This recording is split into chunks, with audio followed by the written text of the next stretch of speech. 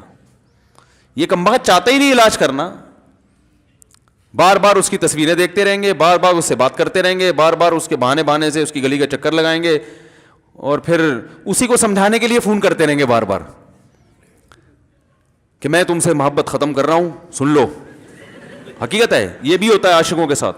دیکھو آئندہ مجھ سے بات چیت نہیں کرنا کیونکہ میں بس یہ آخری کال تھی میری. بھائی جان ضرورت کیا ہے آپ کو یہ بتانے کی بھی آخری کال تھی یا پہلی کال تھی؟ یہ عاشق لوگ کرتے ہیں, حقیقت بتا رہا ہوں. آپ کو کہہ رہے ہو گے مفتی صاحب کو کیسے پتہ چل گیا ہمارے بارے میں؟ بھائی ہم نے پوری دنیا دیکھی ہوئی ہے, دنیا کے ہر آدمی سے ہم ملے ہیں الحمدللہ, اور ہم بھی اسی ماحول میں پلے بڑے ہیں جس میں آپ پل بڑھ کے جوان ہوئے ہیں. تو عاشق کیا کرے گا کمبخت, وہ بہانے سے سمجھاتا رہے گا, کبھی ڈانٹتا رہے گا, تعلق ختم, نمبر بلاک, آئندہ مجھ سے بات نہیں کرنا, میرا ایمان خراب ہو رہا ہے, جاؤ دفع ہو جاؤ. پھر 2-4 دن کے بعد چیک کرے گا کوئی کال تو نہیں آئی ہوئی, اس نے میری ہدایت پر عمل کیا, اس نے نمبر بلاک کیا. تو آپ کبھی بھی ٹھیک. پہلی بات تو یہ کہ عاشق کو چاہیے وہ یہ سمجھے کہ میں بیمار ہوں, یہ بیماری ہے. ہر وہ چیز جو آپ کو نارمل لائف سے ہٹا دے وہ بیماری ہے یا نہیں ہے؟ وہ ٹینشن ہے, وہ بیماری ہے بھائی. ایک چیز نہیں مل رہی, تمیز سے نہیں مل رہی, چھوڑ دو,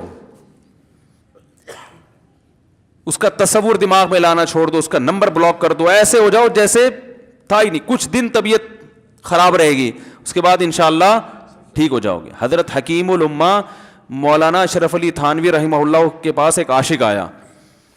اس نے کہا ایک گھوسن کہتے ہیں نا, وہ جو گوالے ہوتے ہیں نا, ان کی عورتیں جو دودھ بیچتی ہیں, تو ایک دودھ والی عورت پہ یہ عاشق ہو گیا تھا, اور نکاح کا کوئی چانس مانس تھا نہیں. یہ حضرت حکیم الامہ رحمہ اللہ کے پاس آیا اور کہنے لگا کہ جو مسئلہ یہ ہے کہ میں جو ہوں نا, میرے دماغ میں وہ سما گئی ہے, اب جو ہے میں جو ہے نا بس میرا کوئی علاج کریں میں ٹھیک ہو جاؤں. ہاں کہنے لگا مجھے وہ دلا دیں, آپ اللہ والے ہیں, بہت پہنچے ہوئے بزرگ ہیں, تو بس آپ کسی طرح اللہ سے مانگیں وہ مجھے مل جائے. تو حکیم الامہ نے فرمایا کہ دیکھو بھائی پہلے تو استخارہ کرو. استخارے کا مطلب وہ والا نہیں استخارہ جو آج کل ہو رہا ہے, یعنی اللہ سے دعا مانگو, اللہ یہ بہتر ہے تو مقدر کر, بہتر نہیں ہے تو مقدر. ہو سکتا ہے اللہ کے علم میں یہ بہتر ہی نہ ہو, یہ بھی تو ممکن ہے کہ آپ چاہ رہے ہو ہر وہ چیز جو ہم چاہتے ہیں وہ ہمارے لیے اچھی نہیں ہوتی. تو اللہ سے پہلے دعا مانگو اور پھر جو ہے وہ پیغام بھیجو. اگر نہیں قبول ہوتا تو پھر اپنا دماغ یہاں سے ہٹاؤ. اور دماغ ہٹانے کا طریقہ یہ ہے کہ اس کا جان بوجھ کر تصور نہ کرو. یہ میں نے پورا واقعہ ایسے سنا رہا ہوں کہ کوئی عاشق واشق بیٹھا ہو تو وہ سن لے کہ اس طرح سے علاج ہوگا. کبھی اس کا دماغ میں تصور نہ لاؤ, ٹھیک ہے نا, جان کر نہ لاؤ. خود بھی آ رہا ہے تو ایک الگ بات ہے نا, وہ تو غیر اختیاری چیز ہے. خود سے آ رہا ہے تو ایک الگ بات ہے, جان کر نہ سوچو اس کے بارے میں, اپنے آپ کو مصروف رکھو, اس کی طرف کبھی جاؤ نہیں, اس راستے سے نہ گزرو. تو یہ پرہیز ہے, یہ پرہیز کرو گے تو پھر میں دوا بتاؤں گا. یہ بھی دوا نہیں, میڈیسن نہیں دی ہے, یہ تو اس میڈیسن کے پرہیز ہیں. اس کے بعد میڈیسن بھی ملے گی, جو ذکر وہ بتائیں گے اللہ کا ذکر وہ بعد میں, پہلے یہ پرہیز. اس نے کہا یہ نہیں ہو سکتا مجھ سے. اس نے کہا مجھے تو دودھ چاہیے نہیں ہوتا, پھر بھی وہاں جاتا ہوں میں دودھ خریدنے. مجھے تو دودھ کی ضرورت نہیں ہوتی, پھر بھی جاتا ہوں. اور کہا آپ بس مجھے کسی طرح سے وہ دلا ہی دیں. تو حکیم الامہ پہلے زمانے میں لوگوں میں بزرگوں کا احترام بھی تھا. انہوں نے ایک تھپڑ لگا دیا اس کے. اب دیکھو آپ کہو گے بد اخلاقی ہے تھپڑ لگانا, حالانکہ یہ عین اس موقع پر کیا تھے, اخلاق تھے. انہوں نے ایک زور سے تماچا لگایا, کہا کہ جب علاج کرانے آیا ہے تو طبیب کی بات مانتا ہے نہیں. اب ڈاکٹر اگر کسی مریض کو کہے یہ کرو وہ کرو, کہہ رہے میں یہ نہیں کروں گا, تو ڈاکٹر کہ دفعہ یہاں سے, میرا ٹائم کیوں ضائع کر رہے. ایک تھپڑ لگایا اس کے زوردار نا, بولا جب آئے ہو ہم سے علاج کرانے کے لیے اور ہماری مانتے نہیں ہو تو ٹائم کیوں ضائع کرو ہمارے. زور سے تماچا لگایا. لوگوں میں صلاحیت تھی پہلے زمانے میں. اگلے دن آیا کہہ رہا ہے آپ کے اس تماچے کے ساتھ ہی میرا عشق ختم. تماچا لگا ہے اور عشق ختم. حکیم الامہ کو حکیم الامہ اس لیے تو کہتے تھے کہ وہ جانتے تھے کس کا کیسے علاج ہوگا. اس کا علاج تمیز سے نہیں ہو سکتا. اس کو یہ ہے کہ زبردستی اس کے کولے میں انجیکشن ٹھوک دو, تو وہی کیا انہوں نے. تو لگایا زور سے تھپڑ اس کا. تو ایک اور واقعہ ایسا بڑا دلچسپ ذہن میں آیا تھا, اس کا بھی علاج ہو گیا تھا فوراً. یہ تو تھپڑ لگایا تھا نا, بڑا دلچسپ واقعہ ذہن میں آیا تھا, نکل ہی گیا ذہن سے. تو انہوں نے لگایا اس کو زور سے تھپڑ اور اس کا ہو گیا علاج. ہاں ایک دہریہ آیا, ایک شخص آیا, دہریہ نہیں تھا مسلمان تھا, یونیورسٹی میں پروفیسر تھا. وہ کہنے لگا مجھے اسلام کے بارے میں نہ بڑے وسوسے آتے ہیں, پتہ نہیں اسلام ٹھیک ہے یا نہیں ہے, کیا ہے یہ. ہر آدمی کا علاج دلائل سے نہیں ہوتا, یاد رکھو. جو حکمت والے لوگ ہوتے ہیں وہ سمجھتے ہیں کہ اس کا فالٹ ہے کیا, اس کے اندر ٹیکنیکل خرابی ہے کہ اس خرابی کو دور کرتے ہیں. اس کو ہر طرح سے دلائل سے سمجھا دیا. پھر بھی آیا کہنے لگا حضرت مجھے بڑے اشکالات. حضرت حکیم اللہ نے فرمایا دفع ہو جا یہاں سے, تیرے جیسے آدمی کو اسلام کی بالکل بھی ضرورت نہیں ہے, تو کافر ہو جا. تو یہ سمجھ رہا ہے کہ تو اسلام پر احسان کر رہا ہے. یہ جملہ انہوں نے کہا ہے اور کہہ رہے میرے سارے وسوسے ختم. اس کو فالٹ اس کے اندر یہ تھا, وہ یہ سمجھ رہا تھا گویا اللہ کو کچھ مل رہا ہے میرے جیسے پروفیسر کو اسلام میں داخل کر کے, اور اسلام کو میری ضرورت ہے اور مجھے سمجھ میں نہیں آ رہا. جب اس کو بتائیں گے اسلام کو تیری ضرورت نہیں ہے اور نہ ہمارے پاس اتنا ٹائم ہے کہ ہم ساری صلاحیتیں تیرے اوپر ہی خرچ کرتے رہیں بیٹھ کے, تو ہو جا بھائی, جہاں اتنے سارے لوگ کافر ہیں ایک اور ہو جائے گا. تو کیا سمجھتا ہے, تو چاہتا ہے اتنا پروٹوکول دیں کہ سب کو چھوڑ کے ہم تیرے پیچھے لگے رہیں. تو اس کو اپنی اوقات سمجھ میں آ گئی, اس کو اوقات سمجھ میں آ گئی, بھائی یہ میری ضرورت ہے اسلام کی ضرورت میں نہیں ہوں. لیکن یہ آپ نہ کرنا شروع کر دیں کہ تھپڑ لگا رہے ہیں اور یہ کر رہے ہیں. ہر آدمی پہ ہر چیز سوٹ نہیں کرتی. تو اسی وجہ سے دیکھو اسلام نے بچوں پہ سختی کرنے کی بھی اجازت دی ہے, بلکہ بعض مواقع پہ حکم دیا ہے. لوگ کہتے نہیں بچوں سے سختی بالکل نہ کرو, بچوں سے سختی بالکل نہ کرو. بھائی بعض چیزیں بچے محبت سے سمجھیں گے, بعض چیزوں کی اہمیت محبت سے نہیں, وہ سختی سے سمجھ میں آئیں گی. میں الحمدللہ اپنے بچوں پہ ہاتھ نہیں اٹھاتا, بہت کم نوبت آتی ہے. ایک چھوٹے بچے نے میرے کیا کیا, بغیر پرمیشن کے نا میز سے 5 روپے اٹھا لیے. بچوں کو ہم نے بتایا کہیں بھی کوئی بھی پیسے پڑے ہوئے ہوں, تھوڑے ہوں زیادہ, کوئی بچہ بھی والدین کی پرمیشن کے بغیر پیسے کہیں سے بھی نہیں اٹھائے گا, چاہے کتنے بکھرے ہوئے پیسے پڑے ہوئے ہوں. ہوتا ہے نا آدمی بٹوا نکال کے رکھتا ہے, پیسے بکھر گئے. بچوں کو کہا ہے کیونکہ اس سے عادت کیا ہوتی ہے. تو ایک بچہ بھی نہیں, بچی نے کیا, 5 روپے اٹھا لیے. مجھے یاد ہے اس کو میں نے زور سے تھپڑ مارا. وہ تھپڑ خوف بٹھانے کے لیے کہ یہ معمولی جرم نہیں ہے. وہ دن, آج کا دن کئی سال ہو گئے اس واقعے کو, یعنی میرا خیال ہے 6-7 سال تو ہو گئے ہوں گے. پیسے پڑے رہتے ہیں, کبھی کوئی بچہ ہاتھ, کیونکہ اس کو پڑا ہے تو سب کو عبرت ہو گئی. کیا ہوا, ان کے مزاج میں ایک چیز انسٹال ہو گئی ہے, سافٹ ویئر ڈال دیا ہم نے, انسٹال کر دیا. سمجھ رہے ہو نا کیا ہو گیا بھائی, انسٹال کر دیا. ویسے سمجھانے سے نہیں ہوتا, بیٹا دیکھو 5 روپے اٹھانا بہت بری بات ہے. بچہ کیا کہتا ہے, بعض دفعہ بچوں کی مائیں آ کے دلائل 5 روپے ہی تو ہیں. بعض دفعہ بچوں کی مائیں دفاع شروع کر دیتی ہیں, 5 روپے ہی تو ہیں نا, اس میں کون سا طوفان آ گیا. آپ کا پیسہ بچوں کا پیسہ ہی تو ہے. ہیں بھائی, اس نے 5 اٹھا لیے تو اس کو تھپڑ پڑ رہا ہے, تو میں نے تو اگر 500 کا اٹھا لیا, مجھے تو پتہ نہیں کیا کر دو گے. تو وہ بعض دفعہ عورتیں بھی الٹے سیدھے دلائل شروع کر دیتی ہیں. جب چانٹا پڑ گیا تو بچے کی ماں کو بھی اندازہ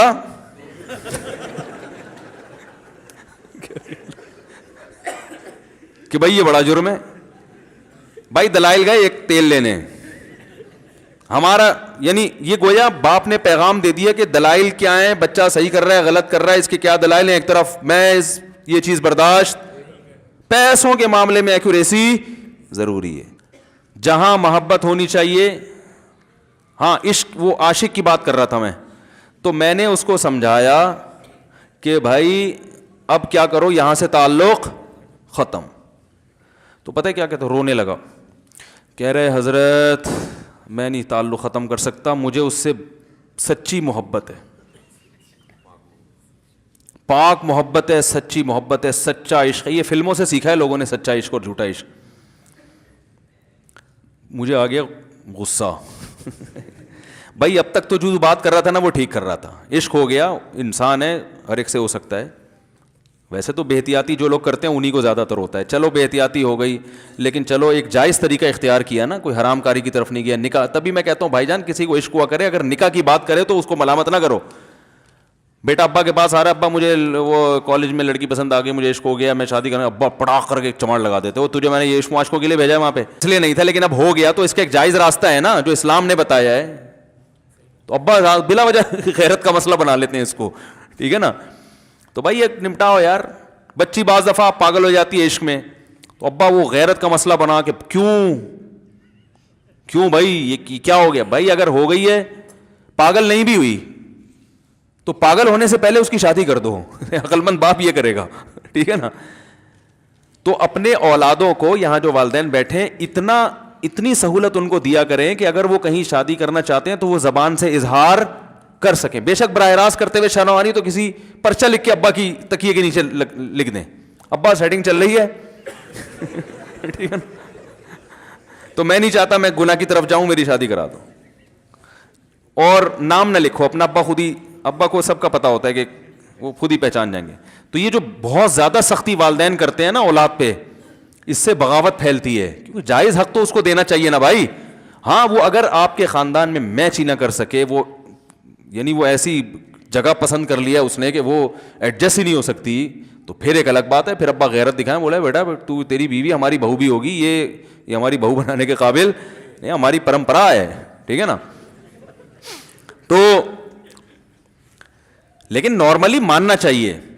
تو اب کیا ہے, میں نے اس سے, اب وہ کیا نا رونے لگا. بس یہ بیان, یہ کس واقعہ بتا کے وہ پتھر والا جو ہے نا مثال کمپلیٹ کر کے بات ختم کرتا ہوں. وہ رونے لگا, کہہ رہے نہیں مجھے سچی محبت ہے. مجھے پھر آیا غصہ, میں نے کہا بھائی جان یہ ٹوپی ڈرامے نہیں کرو. ٹھیک ہے آپ کو عشق ہو گیا, دل زخمی ہے آپ کا, یہاں تک بات سمجھ میں آتی ہے, انسان ہے, ہو جاتا ہے, تو نکاح کا راستہ ہے, نہیں ہو رہا تو پریشان ہونا بھی سمجھ میں آتا ہے, یہ سچی مچی نہیں کرو بھائی. میں نے کہا اپنی ماں سے کیوں نہیں ایسی محبت آپ کو, ماں ناراض ہوتی ہے, کبھی بات چیت چھوڑ دے, تو پھر ایسا رونا آیا کبھی؟ جس نے ساری زندگی پالا پوسا جوان کیا ہے بھائی, کبھی زندگی بھر ساتھ نہیں چھوڑتی ماں. آپ 60 سال کے بھی ہو جاؤ گے نا, آپ کی بیماری پہ ایسے ہی روئے گی جیسے جب 2 سال کے بچے تھے اس وقت روتی تھی. کیا اللہ نے عجیب رشتہ, ساری زندگی روٹیاں پکا پکا کے کھلاتی رہتی ہے, تھکتی نہیں ہے, ایک دفعہ بھی کبھی پیسے نہیں مانگے. کسی کو باورچی رکھو, فری میں کتنے دن پکا کے کھلائے گا روٹیاں بھائی؟ 4-5 دن کے بعد بولے گا بھائی ہم نے کیا ٹھیکہ لیا ہوا خدمت کا, پیسے دو, تنخواہ دو, نہیں دو گے جائے گا وہاں سے. ساری زندگی روٹیاں پکا کے کھلاتی ہے, ساری زندگی. نہ کھانے پہ تو ناراض ہوگی, کھانے پہ کوئی معاوضہ نہیں مانگے گی. کتنا بڑا احسان ہے, اس سے ایسی جذباتی محبت نہیں ہوتی. اس پہ رونا نہیں آئے گا, اس پہ جذبات نہیں مشتعل ہوں گے. تو وہاں نہیں ہو رہے, تو یہاں اگر ہو رہے ہیں تو اس کو پاکیزہ محبت کا لیبل لگانے کی ضرورت. میں نے کہا اس کو لقوہ ہو جائے نا جو تمہاری جو محبوبہ ہے, بی پی ہائی ہوا اور جناب تھوڑا سا ٹیڑھی میڑھی ہو گئی, پھر دیکھوں گا, پھر کہے گا دل کہہ رہے مجھ سے سب جان چھڑا دو خدا کے لیے, پھر تعویذ مانگیں گے جان چھڑوانے کے تعویذ. ایسا ہی ہوتا ہے نا. اور وہ بھی جو تم پہ اتنا لٹو ہو رہی ہے بھائی, وہ بھی صرف ایک ظاہری عشق ہے. ہاں بعض دفعہ حقیقی بھی ہوتا ہے. وہ اخلاق سے کسی کے متاثر ہو گئے, دینداری سے متاثر ہو گئے, وہ ایک الگ چیز ہے, لیکن زیادہ تر صرف شکلوں پہ مر رہے ہیں, شکلوں پہ. اخلاق وخلاق ایک طرف گئے ہوئے ہیں, دینداری اخلاق کو کوئی نہیں لفٹ کراتا آج کل, صرف شکل پہ. تبھی ان کو کسی اداکار سے کرا دو نا, فوراً بھاگ جائیں گے اس کی طرف. Thanks for watching. Don't forget to like, comment, share and subscribe to Mufti Tariq Masood Speeches channel.